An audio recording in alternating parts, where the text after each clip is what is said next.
if you're not having failure, if you're not feeling a little bit of the discomfort, if you're not feeling a little bit queasy about some of the things, your goals probably aren't stretching you.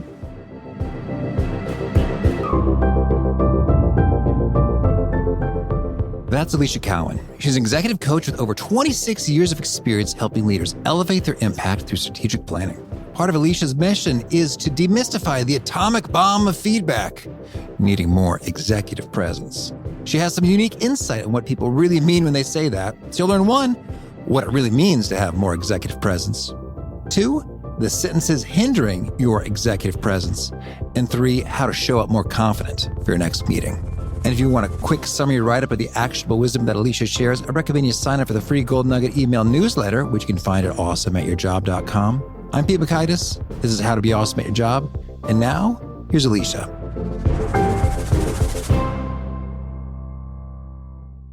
Elisia, welcome. Pete, thank you. I'm so excited to be here. Well, I'm excited to talk executive presence, and I think your own clients have teed this up perfectly when they've actually said to you, I've told us should have more executive presence, but WTF does that even mean? Exactly. Maybe they leave out the WTF part, but they're definitely thinking it. No, you're totally right. Like, my audience is like that C-suite VP leader level. And that is one of the most common things I hear. And you and I were talking about it a few weeks ago, that this theme of executive presence is so common.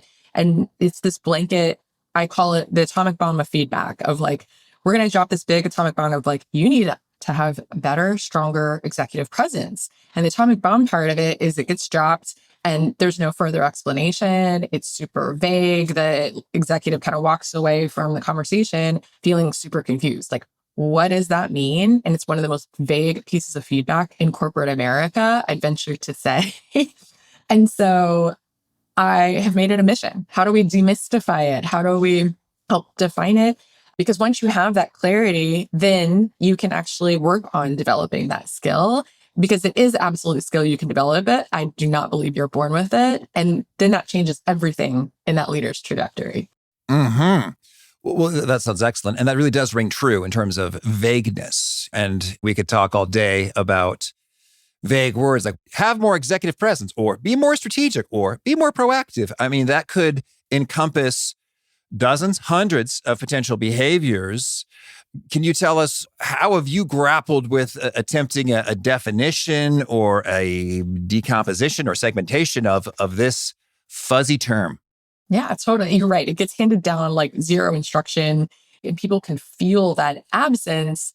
And when even pressed, leaders try to articulate it, I find they struggle with it too. So I don't think it's the leader's intention to be vague. I truly don't think they go out there trying to confuse the human.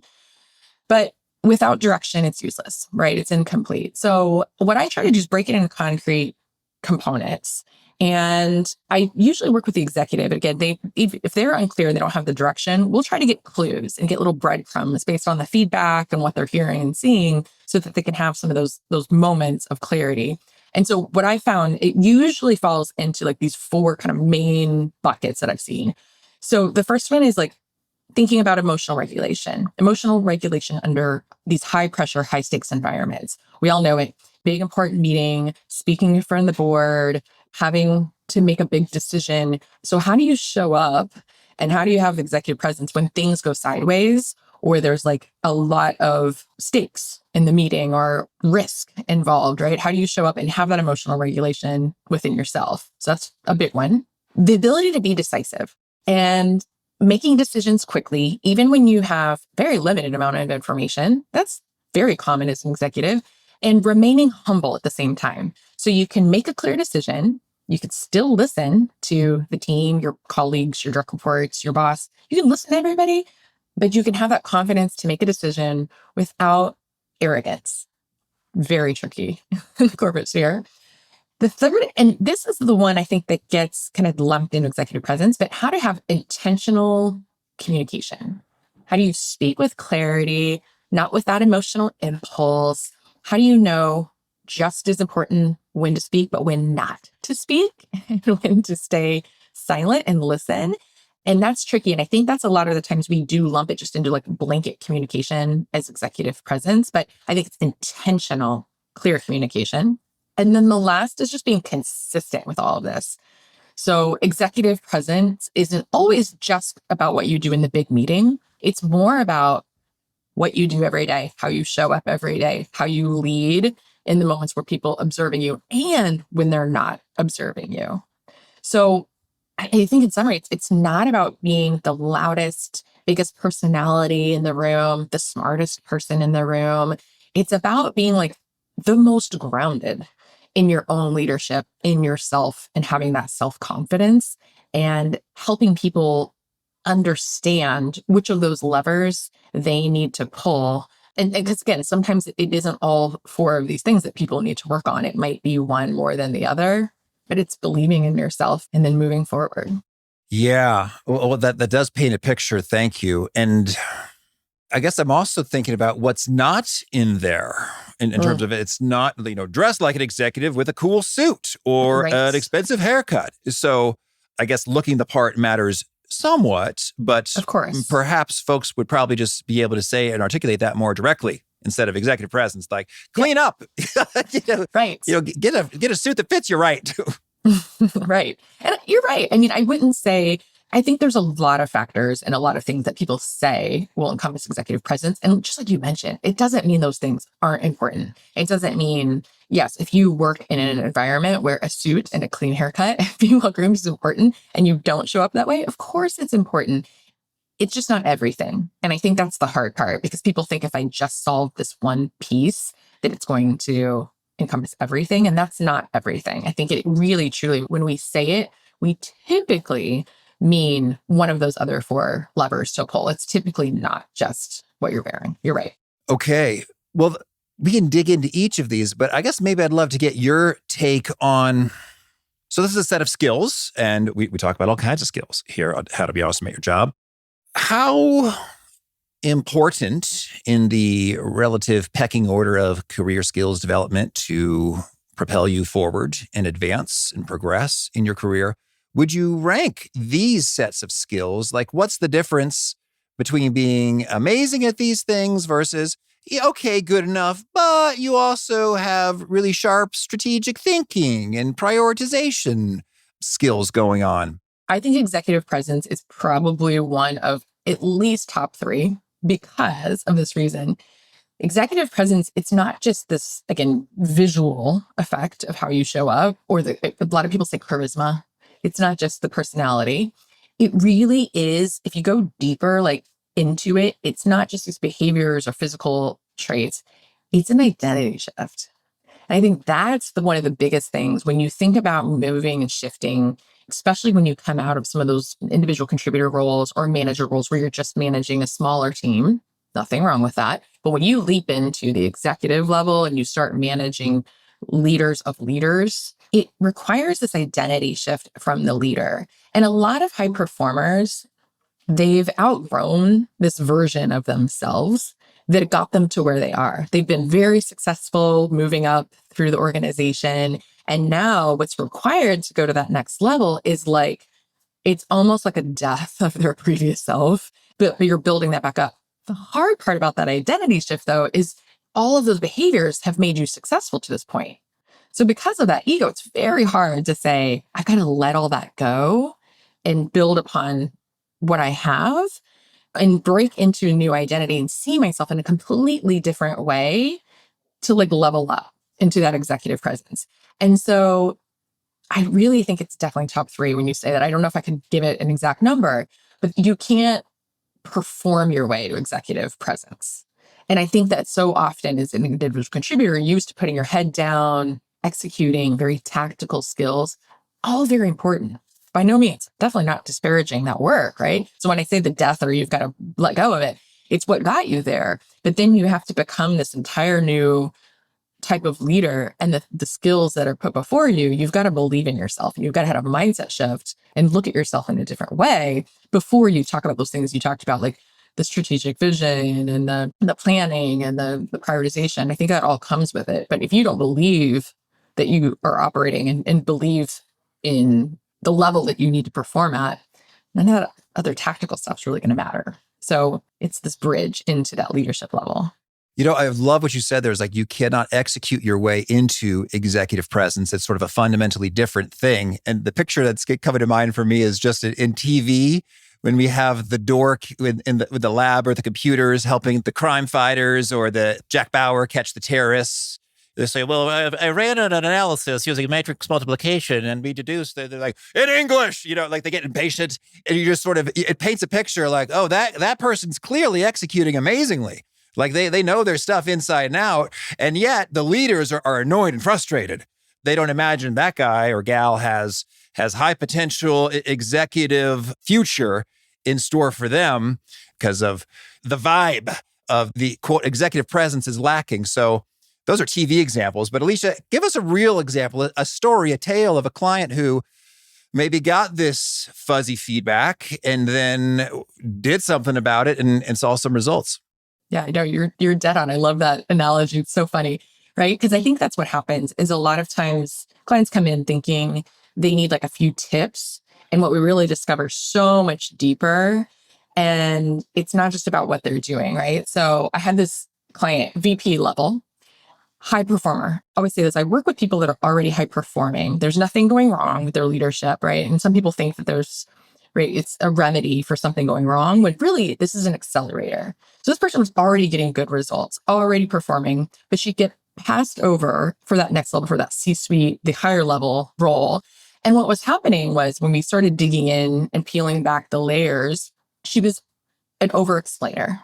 So the person that's saying too many words, right? Just like you said, or overly complex words, over-explaining every decision. She had a lot of hedging. And hedging is like, when you're saying things like, I feel like, or very passive kind of language rather than very decisive language.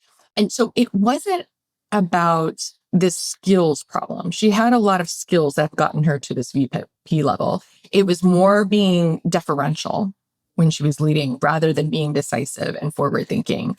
And so a lot of what was happening, though, again, as we peeled it back, it wasn't about saying different words. It was showing up differently in terms of her identity. She had a deep executive presence problem that was rooted in how she saw herself.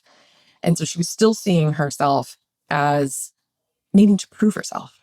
And we were way past that. So we really worked through thought process and identity. And once we worked in that, within months, she was showing up completely differently in the room and then being groomed for that next level, like actually having conversations versus it not being on the table for her at all to move to that next level.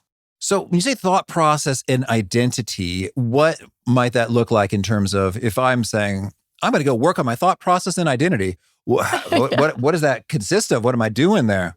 Yeah. Well, in the simplest terms, it's the sum of the sentences that are running through your head and how you're thinking about yourself. And so a really easy way to do this would be when you think about the situation. Again, she was in a lot of board meetings. She was in a lot of meetings with her C-suite level leaders. It was, what was she thinking and how was she thinking when she was in the room, hedging, explaining herself? Like, what was her thought process? And trying to narrow it down to some of those sentences that kind of run through your brain like a stock ticker.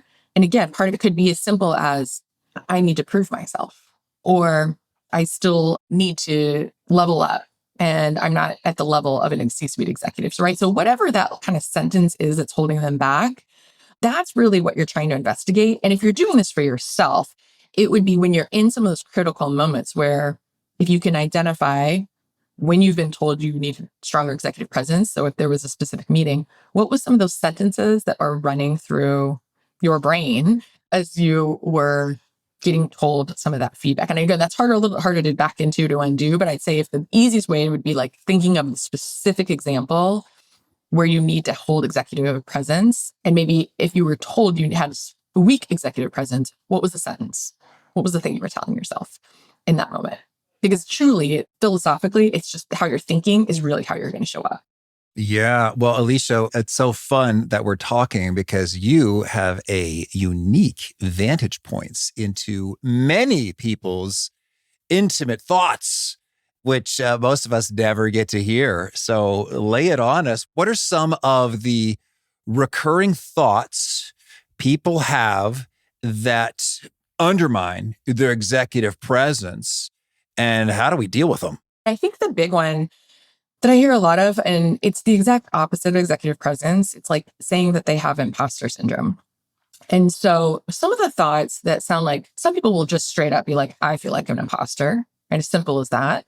But some people will have the sentence of, what am I doing here? How did I get here? I've heard that one. So looking around the room, seeing executives that are highly accomplished, highly tenured, multiple degrees from Ivy League universities, et cetera, and just saying to themselves, how did I get into this room? I don't belong here. Essentially, the underlying thought could just be like, I'm not good enough to be here. Mm-hmm. And so it will sound like that. It'll sound subtle. And those thoughts could be very innocent sounding, right? Like, hey, let's make sure we can perform up to the level of this room, right? But in the essence, if we're thinking we're not good enough to be in that room, that can show up and start to show up in our actions, right? Because if we're thinking I'm not good enough to show up, or how did I get here? And your feeling would potentially be like insecurity, lack of confidence, right? Then you're going to show the actions that you'll take will be from that kind of that defensive position. Yes. So what's interesting though, is that thought in the moment is, you say thoughts and identity. That thought is naturally bubbling up from a belief. So I want to hear how you go after that. We had Dr. Valerie Young, who may have coined the phrase imposter syndrome on the podcast. And she had some cool perspectives along the lines of, it's like, oh, well, so is everybody just an idiot if they made the decision to hire you and promote you? And so just kind of like reminded me of some cognitive behavioral therapy type stuff in terms of let's evaluate the evidence. Let's really take a look at this belief. And is it kind of bogus? So that was kind of some helpful practical stuff. But I'd love to hear you in the trenches when you're working with folks on these thoughts and identities. How do you attack them? What a great conversation. I'm jealous you got to have that conversation with her, but I think that's a great tip. And I think it's the same thought process of looking at that thought. And again, we get real granular, right? We get in the moment, in the room, in the thought process, and really start to question it. Basically, you look at it and you say, is this true? Do you belong here? Do you not belong here, right? And generally where we go with it is, why are we telling ourselves this thought? And understanding that as well. Like, why would that be coming up for us? And again, it can be so different for every individual. But typically, what happens is when we get in some of these tough situations, leading is difficult. Speaking in front of a group is difficult. It can be challenging. Again, you can get better at it. It can feel easier at times, but there's that challenge of that fear of rejection. Leadership, a lot of times, is we're separating ourselves from the group, from the pack, from the herd, right? And we're standing out and we're separating ourselves from the group. So at its very primal essence, it can feel like survival. It can feel life or death. And so what happens is we go through some of that fight or flight, and the brain's telling you like, hey, it's scary, Pete. It's scary to speak out in front of thousands of people or tens of thousands of people on a podcast. And your brain's like, stay safe. And so some of the stay safe thoughts can be like, hey, we might not be good enough to do this. What are we doing here? Let's go step back into the cave and stay safe and get quiet and really like pull ourselves back from this. Let's go cuddle on the couch with a blanket and some snacks and watch Netflix. It sounds like a much better idea, right? And so it's the brain's protective mechanism to give you some of these sometimes snarky, sometimes nice sounding thoughts. They sound really helpful. Like, let's stay comfortable because it's just based on survival. And so sometimes when you know that, when you're like, oh, this is just my sweet brain trying to protect me, is it really true that I don't belong here? No. You can just say, thanks. Thanks for that thought. We're going to go ahead and proceed with doing this podcast, speaking up in this boardroom, doing the thing anyway, even if we feel a little bit nervous about it. We can carry the nervousness, knowing that it's normal and natural, and it doesn't mean stop. I think a lot of people think that feeling means stop, turn around, don't take action, when really we can just carry it with us. Okay. Well, that's super helpful in terms of just understanding, reframing. What is this thought, this feeling, this vibe, and what does it mean? So that's super handy. I'm curious about maybe some of the deeper work with regard to, it's like, no, I really do think that I kind of got lucky to be in this role, and I don't think that I belong, and I really do think I'm faking it. If we're there, what do we do with that? Yeah, totally. Well, and I think there's two separate approaches. I think if you're thinking, we really go down the path of someone has deep beliefs that they cannot overcome and they can't see any other upside. I think sometimes that's where the difference between therapy and coaching comes in. Like if there's some sort of hurdle that's coming from their past or right their internal beliefs from trauma or some other thing, that's where a coach is not a therapist. That's where I think sometimes you separate the application of support there, right? On the flip side, another way to look at it, if we're just thinking that's not the situation and we're thinking more forward thinking, it's like to say like, okay, where do we have evidence that that's not true? And to work with a leader to say, how do we look at the entirety in your body of work to say, okay, where can we show that that is not the case, and having the human come up with those things to say, okay, let's start to look at our internal beliefs and be like, really challenge them, right? Because I think digging deeper, like you said, I think taking that, is this true? A couple clicks further to be like, okay, give me all the evidence that you really don't belong here then. Right? Mm-hmm. It's funny when I ask somebody that, like, tell me all the reasons why you don't belong. They're usually like, well, actually, no, I've done this and this. And they actually start to answer the question why they do. And so I found that to be effective. Like, tell me all the reasons. No, let's stick on it, right? And sometimes they really can't. They can't find it beyond that just like triggering thought, like why that's actually true. So that can be really helpful.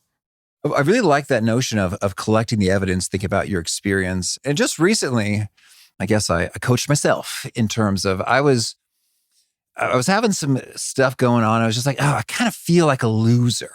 And so I was like, well, what's the evidence? It's like, well, it seems like someone was upset about this and I disappointed someone there and I didn't kind of get the things I wanted done on these days. So, okay, so we've got that. And then I was like, well, then what's the evidence on the other side? And just for funsies, I did all this research. And it's like, well, I mean, hey, I did that and that was kind of cool. And really, how many people really have done that?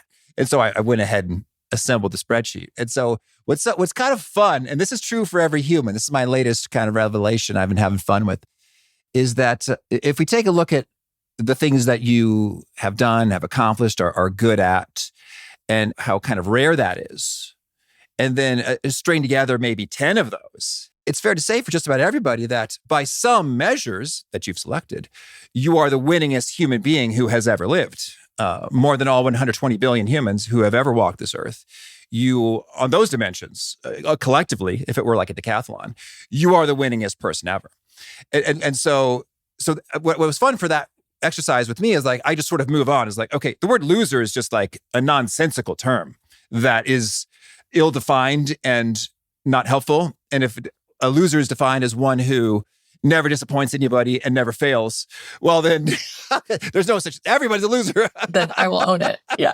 Yeah. Right. Then just, okay, fine. Yeah. Right. Yeah. I'll own that. Yeah, totally. What a great exercise. You coached yourself. Yeah.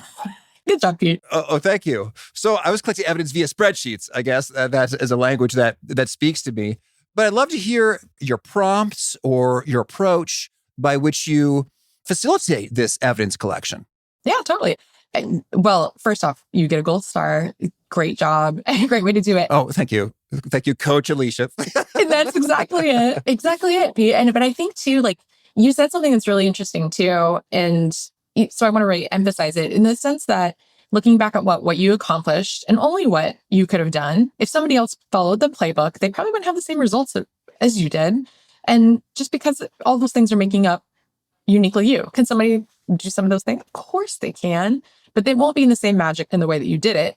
And another way to look at this too is if you're not having failure, if you're not feeling a little bit of the discomfort, if you're not feeling a little bit queasy about some of the things here, your goals probably aren't stretching you. They're probably not big in the sense of big in your own world. And that can mean something different for everyone. So I'm not being presumptuous and you have to do this, but a lot of times it's high-performing leaders or people that are entrepreneurial or accomplishing big things and setting big goals. You're setting bigger goals for yourself and going after them. So to expect that everything would go according to plan, you would never feel insecure about them, or you would never fail at them, or you wouldn't feel good enough for them, or you would feel like, I don't know how to do what I'm doing. That is actually a false expectation. That we somehow believe that it's like, we do believe that everything's going to go according to plan. We're very optimistic typically as humans, a lot of those things. And when things don't go, we think that there's something going terribly wrong. But in your example, it's like, well, yeah, I have a big fat goal and I might stumble, but I'm still going to get it, right? I'm still going to go after it. And if I'm not setting big enough goals, like if it's really easy, I'm probably not stretching and growing in the same way. So a lot of it, like the coaching will use too, to say, hey, some of this discomfort, some of this brain, we're not going to solve the brain telling us that, like, hey, in some instances, we don't feel good enough. That's just normal human condition. Like it's part of human condition, knowing that we can go after these big things and move through that discomfort. That's more what we're trying to work towards, is recognizing that in the moment. So it's not trying to eliminate. It's more so saying, oh, I see it. I can know what's happening here. And now I know how to handle it, right? Maybe I go back to my spreadsheet, or maybe I have my own method, right? I have my own things that I can do to work through it, knowing this is actually my currency. This is my currency towards success. And this is part of the game that I've decided to play. And it's optional, right? As leadership or entrepreneurial like ventures, it's optional. So do I want to put my chips in, knowing this is the table stakes that I need to play, or not? Right? Most people say, yeah, they're aspirational, they're driven, they want to go after these things. So a lot of times they say, yes, I'm willing to fill all of this and move through it. Yeah, that's cool. Well, Elisia, this has been fun. I've been sort of just deep diving into anything I found intriguing, but I want you to take the floor and tell us, what have you found to be, beyond what we've already discussed, really just the most game-changing, powerful interventions or exercises that upgrade executive presence in a hurry? Yeah, totally. I'll give you some practical tips. I think the first one, definitely what we talked about, we'll call it just like a download of your thoughts, right? A blank piece of paper, kind of like just dumping out your brain, looking at it. So you can get it out of this, sometimes our internal spin, just writing out what you're thinking before you go into some high stakes meetings or high stakes environments, to kind of look at the thoughts.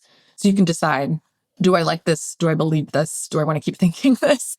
And knowing that's all optional, great exercise. But beyond that, some takeaways that I can give the audience just to really use in a really simplistic way without having over complex environments needed, is just going into a meeting and doing a pre-meeting reset of your brain, right? So just a few minutes before the meeting, before any high stakes situation, just getting quiet and clear on what your intention is. So thinking, how do I want to show up in this meeting?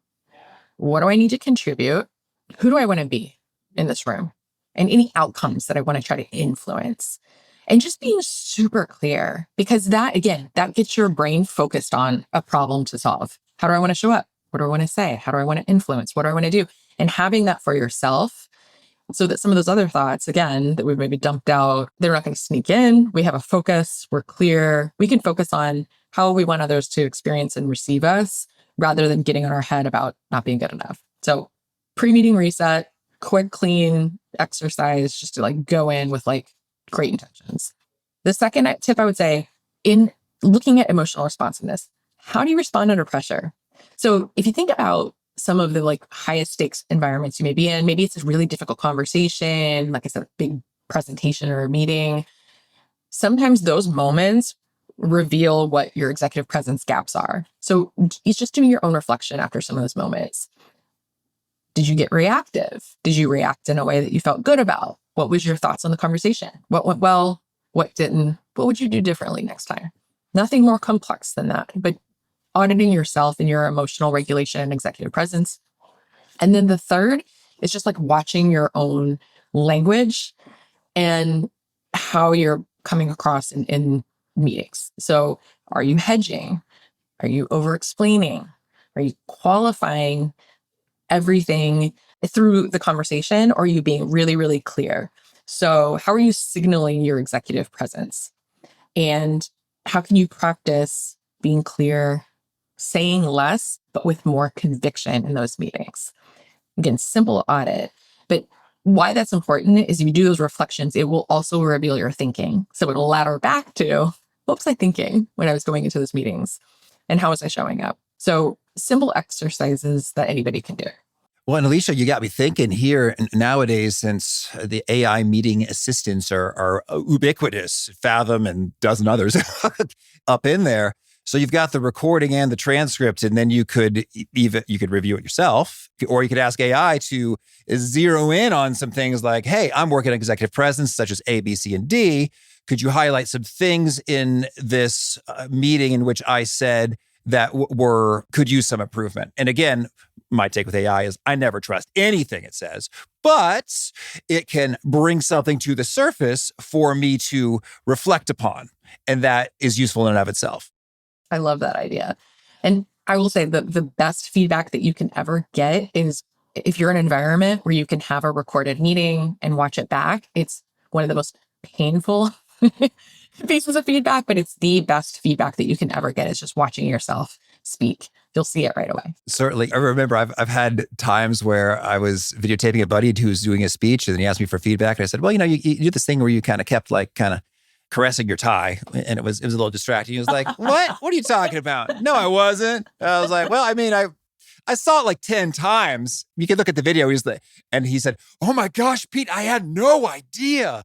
And so it really can be quite eye-opening and surprising. Absolutely. You uncover the habits you don't know. I hope it was a nice tie. I bet it was worth it. It was a great looking tie, but no matter the tie, we don't want to see you caressing it. Okay, it's like, what are you doing, dude? What is going on? Showing it tied off. Yeah.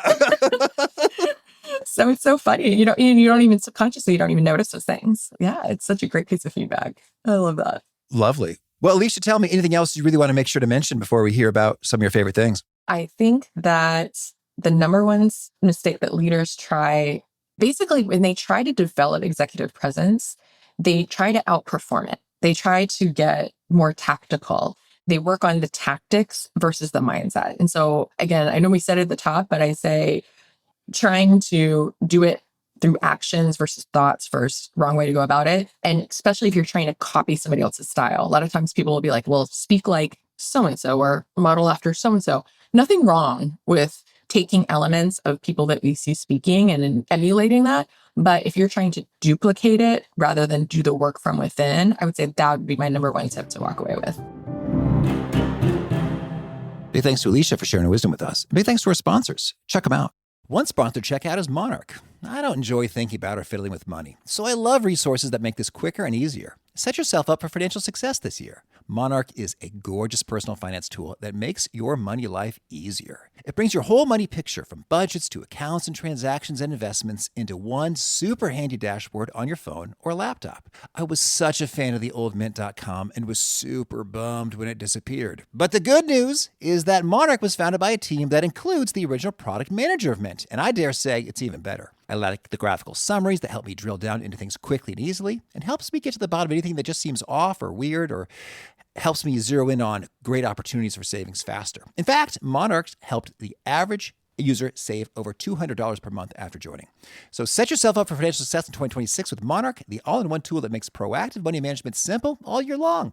Use code AWESOME at monarch.com for half off your first year. That's 50% off your first year at monarch.com with code AWESOME. One sponsor to check out is Scribe. When your team is trying to become more awesome at their job, unclear processes can create enormous friction. We all want to do great work, but poor documentation, lacking knowledge transfer, and mixed messages mean teams are totally in the dark on how things actually get done. Scribe is a workflow AI platform that captures any workflow in real time and turns it into step-by-step documentation automatically. That's right, you don't have to do anything. No manual writing, no screen sharing videos, nothing. So cool. Scribe is trusted by over 80,000 enterprises, including nearly half of the Fortune 500. I've spent literally hours pulling together checklists and screen shares to communicate processes, but with Scribe, I just turn on the extension and it captures every click, step, and screenshot automatically to build a complete guide as I go. It also automatically redacts sensitive information, provides real-time step-by-step guidance inside the actual tool, and even suggests ways to improve the workflow itself. Building an awesome team starts with making sure everyone knows how to do the work, and Scribe makes that effortless. Book a personalized enterprise demo by visiting scribe.how/awesome. That's scribe.how/awesome. One sponsor to check out is Shopify. When you're starting something new, what ifs abound. What if I fail? What if nobody cares? What if nobody buys my stuff? Shopify can help make things easy. Shopify is the commerce platform behind millions of businesses around the world and 10% of all e-commerce in the U.S., from household names like Magic Spoon and Allbirds to brands just getting started. Shopify facilitates everything from inventory to payments to analytics and more. No need to use a dozen different software tools. Everything's all in one place, making your life easier and your operations smoother. And what if you get stuck? Well, Shopify is always around to share advice with their award-winning 24/7 customer support. You can get started with your own design studio with hundreds of ready-to-use templates. Shopify helps you build a beautiful online store that matches your brand style. It's time to turn those what-ifs into ka-ching with Shopify today. Sign up for your $1 per month trial today at shopify.com/awesomepod. Go to shopify.com/awesomepod. That's shopify.com/awesomepod. Ka-ching. Okay. Well, now could you share with us a favorite quote, something you find inspiring? Oh, yes. Right now, I've been loving Just Choose Your Hard. I think it might be Cody Sanchez. It's one of hers. Okay. And could you share with us a favorite study or experiment or bit of research? I have been digging into recently a lot of work on the ROI of coaching. So PwC and ICF did a study that talks a lot about the ROI of coaching, to include that coaching has a 5 to 7x average ROI on executive coaching for leaders. 86% of companies, they report that they've recouped the coaching investment when they invest in those type of leaders. And they see 70% of improvement in work performance, which is wild. 70%. Okay. 70%. Mm-hmm. That's a lot. And then a 50% reduction in leadership-related turnover, meaning I left because I was not loving who I was working with for. And we all know that boss is such a difference maker in how you experience work. And so people leaving, cutting 50% of that turnover, that's incredible. So it was the coachee that did not turn over, or the leader whose underlings did not turn over? The leader whose underlings did not turn over because of their improved leadership capabilities. So that's huge. And so to me, I'm thinking that's real EBITDA impact. So you think about executive presence, it's not a soft skill. It's a lever to pull. And there's a direct correlation to that financial impact. Very good. And a favorite book? I just read and finished Start With Yourself by Emma Grede. She's a British entrepreneur. And so she has this chapter in the book on money. And I've read it a few times now, and I've been talking about it with other executives, and it's powerful. So if you haven't read it, it's a good one. Okay. And a favorite tool? I'm a big fan of the thought framework of the model by Brooke Castillo. So we kind of talked about it, right? Her belief is you have thoughts that create your feelings. Your feelings will create those actions. Your actions create results. It's a simple model, but it's basically what we were talking about. It all starts with your thoughts. And if you can change your thought process, you can impact your results. Okay. And a favorite habit? So I'm a big fan of time blocking, planning, time boxing. And I don't do it in the way of you just go through a to-do list and even time blocking on your calendar. I'll take time blocking and I say, this is the time that I have allocated to this, and there's going to be outcome. So it's not just just research the thing or time to brainstorm. It's this is the output and the deliverable that will be done at the end of this time frame. I like that a lot. Probably have ADHD, but I can relate to that notion when you have a specific outcome. It makes it kind of exciting. It's more like a game with risk and stakes and uncertainty. It's am I going to be able to finish it? Well, I hope so, but in order to do so, I'm really going to have to stay on point. And it just infuses a little more zip and interest into the thing. Absolutely. I never thought about it that way. Zip. A little zip and interest. Mm-hmm. And if folks want to learn more, get in touch, where would you point them? Oh, yeah. Easy. ElisiaKeownCoaching.com. So it's tricky the way it sounds versus it's spelled. So it's ElisiaKeown coaching.com. And I love all the socials. I'm on LinkedIn. I have a podcast on all the major platforms, and to include YouTube, it's the Executive Coaching Podcast. And we talk a lot about tips like this on there. So happy to give you some free support. All righty. And do you have a final challenge and call to action for folks looking to be awesome at their jobs? I say, if you want to be a leader and you want to set these big goals for yourself, you want to move forward, get comfortable with the discomfort of leading.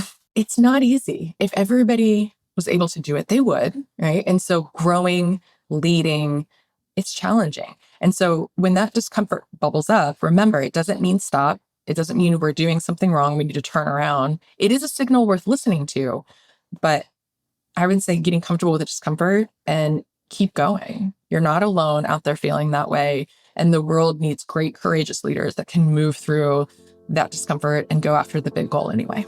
All right. Elisia, thank you. Thanks, Pete. I love talking to you as always.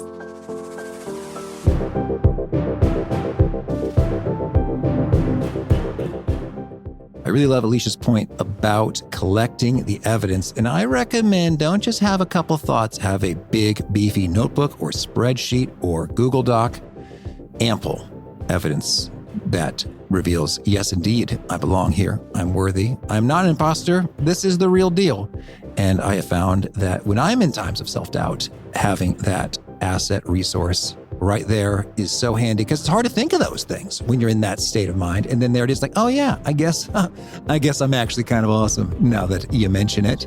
Thank you, past me, for writing this all down. What a handy tool. Great stuff from Elisia. If you want to check out the show notes or the transcript or the links to items that we've referenced, please drop on by awesomeatyourjob.com/EP1154. Hope to catch you next time, and peace.